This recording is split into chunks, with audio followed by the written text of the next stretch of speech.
নমস্কাৰ নতুন এটা ভিডিঅ'লৈ আপোনালোকক পুনৰ স্বাগতম জনাইছো আজি এই ভিডিঅ'ত আপোনালোকে CEE এক্সামৰ বাবে কিদৰে অনলাইন এপ্লাই কৰিব যিসকলে বিটেক প্ৰগ্ৰামত এডমিশন ল'ম বুলি ভাবিছে তেওঁলোকে CEE এক্সাম দিব লাগিব CEE এক্সামৰ বাবে আপোনালোকে মোবাইল বা ল্যাপটপৰ জৰিয়তে কিদৰে অনলাইন এপ্লাই কৰিব পাৰিব আজি এই ভিডিঅ'ৰ সবিশেষটো কৈ দিম লাষ্ট ডেটটো হৈছে 3 এপ্ৰিল আপোনালোকে যিমান পাৰে সোনকালে অনলাইন এপ্লাইটো কৰি লওক হেকলে থাকিলে আপোনালোকৰ সাৰ্ভাৰ ডাউন হোৱাৰ সম্ভাৱনা থাকে আপোনালোকৰ এক্সামটো হ'ব ম্যাথছ ফিজিক্স কেমিষ্ট্ৰি এই তিনটা সাবজেক্টৰ ওপৰত তিনটা সাবজেক্টতে আপোনালোকৰ 40 মাৰ্ক থাকিব গুটেখিনি ডিটেইলছ পাবৰ বাবে আপোনালোকে নোটিফিকেশনটো ডাউনলোড কৰি ল'ব পাৰে ডেসক্ৰিপচনত মই নোটিফিকেশনটো দি থৈছো আপোনালোকে ডেসক্ৰিপচনৰ পৰা ডাউনলোড কৰি ল'ব পাৰিব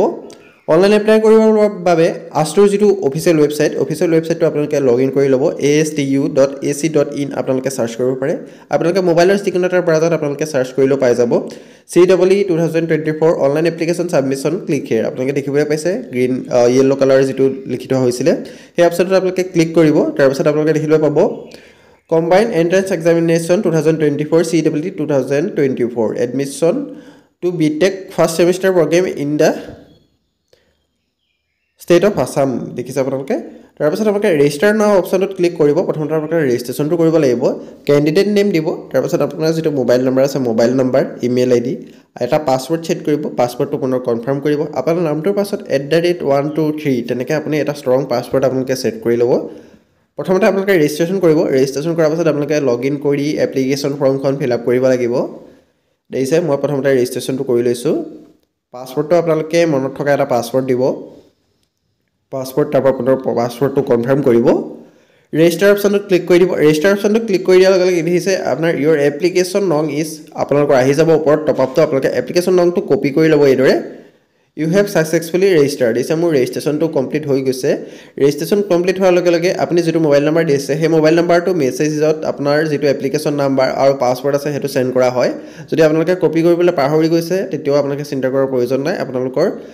মোবাইল নম্বৰটোত মেছেজ হিচাপে গুছি যাব ৰেজিষ্ট্ৰেচন নম্বৰ আৰু পাসওয়াৰ্ডটো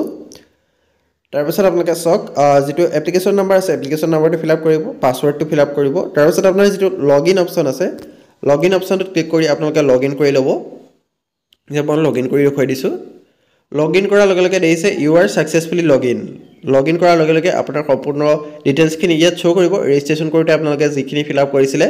এটা কথা মনত ৰাখিব ৰেজিষ্ট্ৰেচন কৰোতে যদি আপুনি ভুল কৰে নাম ইমেইল আইডি আপোনালোকে কাৰেকচন কৰিব নোৱাৰিব সেইবাবে ৰেজিষ্ট্ৰেচন কৰোতে দুবাৰ তিনিবাৰ ভালদৰে চাই ল'ব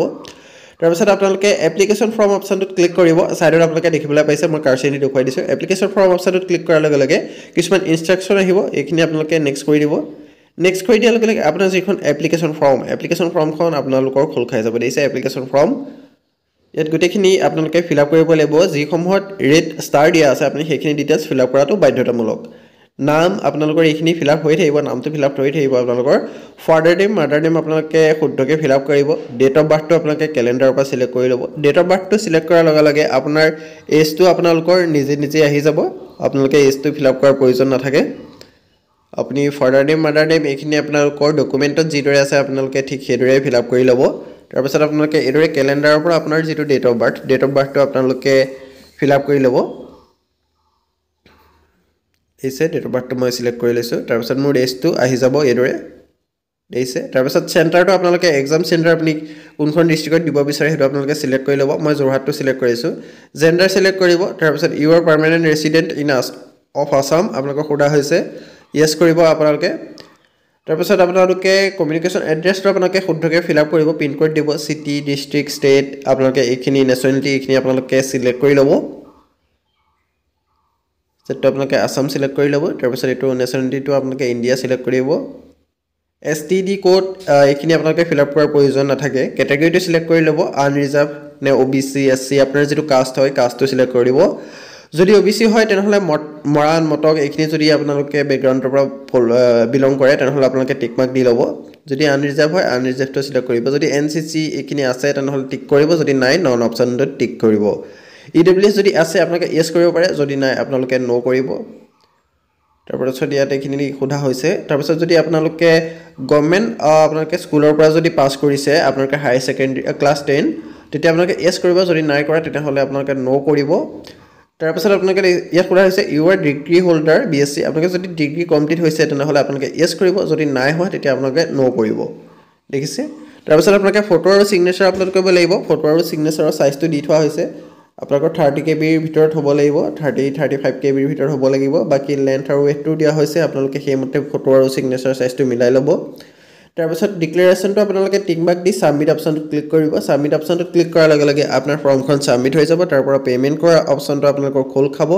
বৰ্তমান মই এখিলৈকে দেখুৱাই দিছো যদি আপোনালোকৰ পাছৰ পৰ্যায়টো দেখুৱাবলগীয়া হয় যদি আপোনালোকৰ প্ৰবলেম পাই কৰোতে তেতিয়া কমেন্ট কৰি জনাব আমি হেকিনিও আপোনালোকক দেখুৱাই দিম কিদৰে আপোনালোকে পেমেন্ট কৰিব কিদৰে আপোনালোকৰ একনলেজমেন্ট ৰিসিপ্ট ডাউনলোড কৰিব পাৰিব আজি ভিডিওটো ইমানে আছিল যিসকলে CWE এক্সাম দিম বুলি ভাবিছে তেওঁলোকে যিমান পাৰে সোনকালে আবেদনটো কৰক যদি আপোনালোকে পেমেন্ট কৰোতে অসুবিধা পায় যদি আপোনালোকৰ ফৰ্মখন সাবমিট কৰোতে কিবা অসুবিধা পায় তেতিয়া কমেন্ট কৰি জনাব আমি যিমান পাৰো আপোনালোকক সহায় কৰিবলৈ চেষ্টা কৰিম